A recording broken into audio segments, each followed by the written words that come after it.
NRC আতঙ্কে কলকাতায় আত্মহত্যা করেছেন এক ব্যক্তি। রবিবার দক্ষিণ কলকাতার আনন্দপল্লীর বাসিন্দা ৫৮ বছর বয়সী দিলীপ সাহার ঝুলন্ত মরদেহ তার নিজ বাসা থেকে উদ্ধার করা হয়। এনআরসি আতঙ্কে পশ্চিমবঙ্গে প্রথম আত্মহত্যার ঘটনা এটি। তার পরিবারের সদস্যদের দাবি, সম্প্রতি বিজেপি শাসিত রাজ্য দিল্লি, হরিয়ানা, রাজস্থান, গুজরাট এবং আসামে এনআরসি নিয়ে অভিযান শুরুর পর থেকে আতঙ্কে ভুগছিলেন দিলীপ সাহা। কলকাতার বাসা থেকে বেরোনো এক প্রকার বন্ধ করে দিয়েছিলেন তিনি। শুধু টেলিভিশনে জাতীয় নাগরিক পঞ্জি নিয়ে খবর দেখতেন সারাদিন। আর সেই আতঙ্ক থেকেই আত্মহত্যার পথ বেছে নেন দিলীপ সাহা। পরিবার সূত্রে জানা গেছে, রবিবার সকালে দিলীপ সাহার স্ত্রী আরতি সাহা ঘরের দরজা বন্ধ থাকায় বারবার ডাকাডাকি করলেও কোনো সাড়া মেলেনি। এরপর প্রতিবেশীরা দরজা ভেঙে ভেতরে ঢুকে দিলীপ সাহার ঝুলন্ত মরদেহ দেখতে পান। তার এক স্বজন জানান, দিলীপ একসময় বাংলাদেশের নবাবগঞ্জের বাসিন্দা ছিলেন। ১৯৭২ সালে ওপার বাংলা থেকে কলকাতায় চলে আসেন। ইউক্রেন যুদ্ধ বন্ধের প্রচেষ্টায় আগামী সপ্তাহে রাশিয়া সফরে যাচ্ছেন ট্রাম্পের বিশেষ দূত স্টিভ উইটকফ। মার্কিন প্রেসিডেন্ট ডোনাল্ড ট্রাম্প নিজেই এ তথ্য জানিয়েছেন। রবিবার ট্রাম্প সাংবাদিকদের জানান, তিনি আশা করছেন আগামী বুধ বা বৃহস্পতিবার উইটকফ মস্কো সফরে যাবেন। এ সময় মার্কিন নিষেধাজ্ঞা এড়াতে রাশিয়া কি করতে পারে এমন প্রশ্নের জবাবে ট্রাম্প জানান, মানুষ হত্যা বন্ধে একটি চুক্তি হলে নিষেধাজ্ঞা এড়ানো যাবে।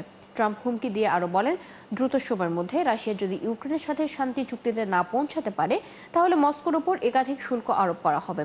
ট্রাম্প জানান, মস্কোর যে অঞ্চলে 2টি পারমাণবিক সাবমেরিন মোতায়েন করা হয়েছিল তা এখনও ওই অঞ্চলেই রয়েছে।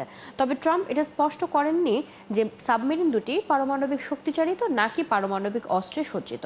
এছাড়া সাবমেরিন দুটি নির্দিষ্টভাবে কোথায় মোতায়েন করা হয়েছে সে বিষয়ে স্পষ্ট কোনো কথা বলেননি। মার্কিন সামরিক বাহিনী বিষয়টি গোপন রেখেছে। আগামী ডিসেম্বরের মধ্যে মিয়ানমারে জাতীয় নির্বাচনের লক্ষ্য নিয়ে প্রস্তুতি নিতে শুরু করেছে দেশটির জান্তা সরকার। তবে অন্তর্বর্তী সরকারের হাতে ক্ষমতা হস্তান্তর করলেও ভারপ্রাপ্ত প্রেসিডেন্ট হিসেবে ঠিকই দায়িত্বে থাকছেন মিন অং লাইং। এছাড়া দেশটির শীর্ষ পর্যায়েও হচ্ছে না রদবদল। ফলে গণতান্ত্রিক নিয়ম কতটা মানা হবে এবং সুষ্ঠু ও স্বচ্ছ নির্বাচনের প্রত্যাশা পূরণ হবে কিনা তা নিয়ে সংশয় প্রকাশ করছেন বিশেষজ্ঞরা। বিস্তারিত মনিরুজ্জামান বাবুর প্রতিবেদনে। জান্তা সরকারের 4 বছরের সামরিক শাসন ও দীর্ঘ দমনপীড়নের পর যখন এলো নির্বাচনের ঘোষণা, তখনও খুশি নয় বিরোধীরা। আপত্তি তুলেছে মানবাধিকার সংস্থাগুলো, কারণ ভারপ্রাপ্ত প্রেসিডেন্টের দায়িত্বে থেকে নির্বাচন কতটা স্বচ্ছ হবে তা নিয়ে উঠেছে প্রশ্ন। অ্যামনেস্টি ইন্টারন্যাশনাল বলছে, অভ্যুত্থানের পর থেকে জান্তা বাহিনী ৬,০০০-এর বেশি মানুষকে হত্যা করেছে। বিচার ছাড়া আটক করা হয়েছে ২০,০০০-এর বেশি মানুষকে। অভ্যন্তরীণ বাস্তুচ্যুতের সংখ্যা ৩৫ লাখের বেশি। দেশটির মানবাধিকার ও আইন শৃঙ্খলার এমন পরিস্থিতিতে নির্বাচন অনুষ্ঠিত হলে তা কতটুকু গ্রহণযোগ্যতা পাবে তা নিয়ে আশঙ্কায় আন্তর্জাতিক মহল। আসন্ন নির্বাচনকে প্রহসন বলছে পশ্চিমা বিশ্ব। অনেকেই একে দেখছে জেনারেলদের ক্ষমতা পাকাপাকি করার কৌশল হিসেবে। এরই মধ্যে ডিসেম্বরের নির্বাচনকে প্রত্যাখ্যান করেছে বিরোধী দলগুলো। তাদের দাবি, সেনাপ্রধানের ছত্রছায়ায় থাকা অন্তর্বর্তী সরকারে প্রাধান্য পাবে সামরিক বাহিনীর অনুগত প্রার্থীরা। ফলে নির্বাচনে দাঁড়াতে অনেকেই দেখাচ্ছেন অনাগ্রহ।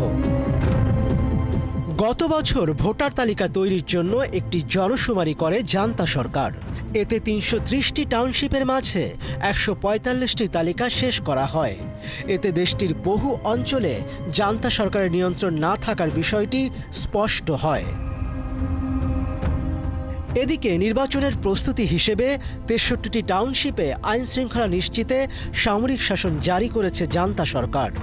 বর্তমানে ৬৩টি টাউনশিপের মাঝে ৪৬টি আছে বিদ্রোহী গোষ্ঠীর নিয়ন্ত্রণে। বাকি ১৬টির মাঝে শুধু শহর অঞ্চল জান্তা বাহিনীর নিয়ন্ত্রণে।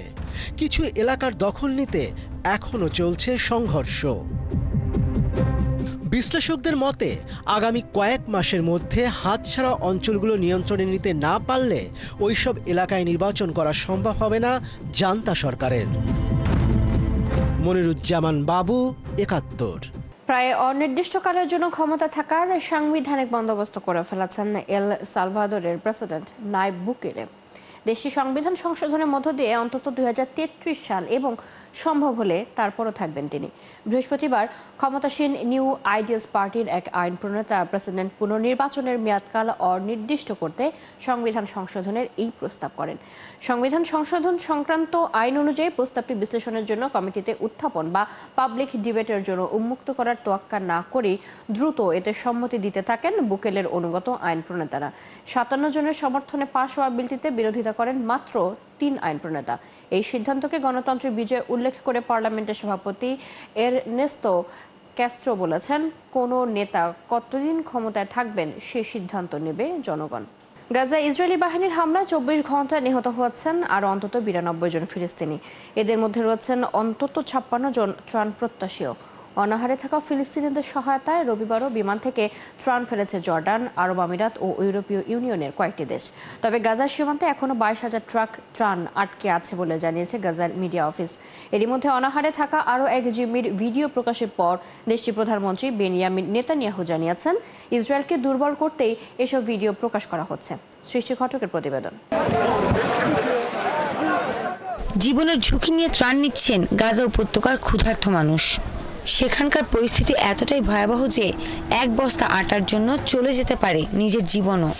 গাজার মোরগ এলাকায় ত্রাণ নিতে গিয়ে দীর্ঘ সময় লাইনে দাঁড়িয়ে থেকেই খালি হাতে ফিরে আসেন অনেকে। আমি আটার বস্তা আসার জন্য অপেক্ষা করছি, কিন্তু আমাদের মাত্র বলা হলো আটা শেষ হয়ে গেছে, আমাদের বাড়িতে চলে যেতে বলেছে। আমাদের কোনো উপায় নেই, ফিরে যেতে হয়েছে। এটি একটি ভয়াবহ অপরাধ। এটি জীবন মৃত্যুর বিষয়। পরিস্থিতি অনেক বেশি ভয়ঙ্কর। ত্রাণ কেন্দ্রের আশেপাশে ইসরায়েলিদের ট্যাঙ্ক থেকে সারা দিনই গোলাগুলি হচ্ছে। মানুষ এক বেলার খাবারের জন্য গুলি খেয়ে মরছে। গাজার বাসিন্দাদের পাশাপাশি অনাহারে মুমূর্ষু অবস্থা উপত্যকাটিতে হামাসের কাছে জিম্মি থাকা ইসরায়েলিদের। রবিবার আরও এক ইসরায়েলি জিম্মির ভিডিও প্রকাশ করেছে হামাস। দয়া করে এই যুদ্ধ বন্ধ করুন। আমি না খেয়ে খুবই দুর্বল হয়ে পড়েছি এবং মনে হচ্ছে অনাহারেই মারা যাব। আমি নিশ্চিত যে আমার মতোই অন্য জিম্মিরাও না খেয়ে আছে। গাজাবাসীর জন্য না হলেও অন্তত আমাদের জন্য এই যুদ্ধ বন্ধ করে ত্রাণ পাঠান, আমাদের খাবার আর পানি পাঠান। তবে এই ভিডিও দেখে ক্ষুব্ধ হয়েছেন ইসরায়েলের প্রধানমন্ত্রী বেনিয়ামিন নেতানিয়াহু। বলেছেন, এসব ভিডিও প্রকাশ করে ইসরায়েলের জনগণের মনোবল নষ্ট করার চেষ্টা করছে হামাস। তারা আমাদের দুর্বল করার চেষ্টা করছে, কিন্তু আমরা ভেঙে পড়ব না। বরং জিম্মিদের মুক্তির বিষয়ে আমাদের প্রতিশ্রুতি আরো দৃঢ় হচ্ছে। গাজা আর কোনো অবস্থাতেই ইসরায়েলের জন্য হুমকির কারণ হবে না। এদিকে গাজার 1/3 মানুষ টানা কয়েকদিন ধরে খাবার না পেয়েই দিন পার করছে বলে সতর্ক করেছে জাতিসংঘের শিশু বিষয়ক সংস্থা ইউনিসেফ। শুক্রবার সংস্থাটি জানিয়েছে, গাজায় দুর্ভিক্ষের আশঙ্কা চরমে পৌঁছেছে এবং দ্রুত পদক্ষেপ না নিলে হাজার হাজার শিশুর জীবন বিপন্ন হতে পারে। সৃষ্টি ঘটক, 71। বাংলাদেশ সহ বিশ্বের বিভিন্ন দেশের বিদেশি শিক্ষার্থীদের ভিসার জন্য কাগজের নথিপত্রের পরিবর্তে ই ভিসা ব্যবস্থা চালু করেছে যুক্তরাজ্য। এর ফলে গত 15 জুলাই থেকে যারা বাংলাদেশ থেকে যুক্তরাজ্যের স্টুডেন্ট ভিসার আবেদন করেছেন তারা পাসপোর্টে আর ভিসার স্টিকার পাবেন না। দেশটির সরকার বলছে, ভিসা স্টিকারের পরিবর্তে চালু হওয়া ই ভিসা সম্পূর্ণভাবে ডিজিটাল প্ল্যাটফর্মে সংরক্ষিত থাকবে। এই পদক্ষেপের অংশ হিসেবে যুক্তরাজ্য ইতোমধ্যে বায়োমেট্রিক রেসিডেন্স পারমিট বিআরপি বাতিল করে দিয়েছে এবং এর পরিবর্তে ই ভিসা চালু করেছে। বাংলাদেশ কনসুলেট জেনারেল দুবাই ও উত্তর আমিরাতের উদ্যোগে জুলাই আগস্টের গণ অভ্যুত্থান স্মরণে সাধারণ শ্রমিকদের নিয়ে রেমিটেন্স যোদ্ধা দিবস পালন করা হয়েছে। অনুষ্ঠানে নতুন বাংলাদেশের প্রেক্ষাপট, প্রবাসীদের ভূমিকা, গণ অভ্যুত্থানের ছাত্র জনতার আত্মত্যাগের নানা গল্প তুলে ধরা হয়। এ সময় বৈষম্যহীন সমাজ ব্যবস্থার মাধ্যমে সমৃদ্ধশালী রাষ্ট্র গড়ার প্রত্যয়ে সকলকে ঐক্যবদ্ধ হওয়ার আহ্বানও জানানো হয়। সহকর্মী লুৎফর রহমানের তথ্য ও আমিনুল হকের ছবিতে বিস্তারিত। জুলাই বিপ্লব স্মরণে রেমিটেন্স যোদ্ধা দিবস 2025 পালন করেছে দুবাইয়ের বাংলাদেশ কনসুলেট। আমিরাতে জুলাই আন্দোলনকে সমর্থন জানিয়ে প্রবাসীরা মিছিল করেছিলেন। পরবর্তীতে মিছিলে অংশগ্রহণকারী অনেকেই আটক ও শাস্তির আওতায় ছিলেন।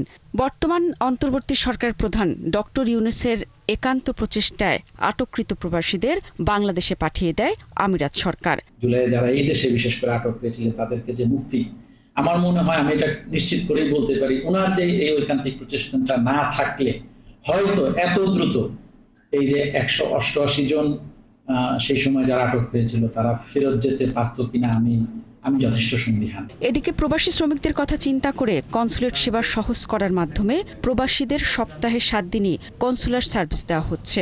সপ্তাহে 5 দিন কনসুলেটে ও 2 দিন উত্তর আমিরাতের বিভিন্ন জায়গায় এই সেবা দিচ্ছে দুবাই কনসুলেট। আপনারা সপ্তাহে 7 দিনই যাতে এই কনসুলার সার্ভিসগুলো পান, এই জন্য 5 দিন আমাদের অফিস খোলা থাকে, আর যে 2 দিন আমাদের অফিসটা বন্ধ থাকে সেই 2 দিন কিন্তু আমরা বিভিন্ন আমিরাতে আমাদের টিম সহ চলে যাই। তো সুতরাং আপনারা যারা বিশেষ করে দূরের আমিরাতগুলোতে থাকেন তারা কিন্তু আসলে কনসুলেটে আসার প্রয়োজন নাই, সেই সমস্ত জায়গায় আপনারা কিন্তু যেতে পারেন। প্রবাসীরা বলছেন প্রত্যেকটি প্রদেশে প্রতি সপ্তাহে কনসুলেট সেবা দিলে পাসপোর্ট সমস্যা অনেকটাই কমে আসতো। প্রতি সপ্তাহে এই সেবাগুলো দেয়া যায়, তাহলে সপ্তাহের ব্যবধানে যদি সাবমিট হয় তাহলে ডেলিভারিটাও খুব তাড়াতাড়ি চলে আসার সম্ভাবনা থাকবে। কেবল দিবস পালন নয়, বরং সরকারি উদ্যোগে মোবাইল অ্যাপের মাধ্যমে টাকা পাঠাবার ব্যবস্থা হলে রেমিটেন্সের হার আরও বাড়বে বলে জানিয়েছেন বিশেষজ্ঞরা। শারমিন শ্রাবণী, ৭১। পাকিস্তানে চলতি মৌসুমী বৃষ্টিপাত ও আকস্মিক বন্যায় প্রাণহানির সংখ্যা বেড়ে 299 জনে পৌঁছেছে। নিহতদের মধ্যে 140 জনই শিশু বলে জানিয়েছে দেশটির জাতীয় দুর্যোগ ব্যবস্থাপনা কর্তৃপক্ষ NDMA। এক প্রতিবেদনে NDMA জানায়, জুনের শেষ সপ্তাহ থেকে বৃষ্টিজনিত দুর্ঘটনায় আহত হয়েছেন আরও 715 জন। নিহতদের মধ্যে 102 জন পুরুষ এবং 57 জন নারী। এই ছিল আজকের আয়োজনে। বিশ্বের নানা প্রান্তের নানা রকম সব খবর নিয়ে কাল সকাল 9:30টায় আবারও হাজির হবে বিশ্বযোগ। চোখ রাখুন ৭১ ফেসবুক পেজে, সাবস্ক্রাইব করুন ৭১-এর ইউটিউব চ্যানেল। ৭১-এর সাথে থাকুন।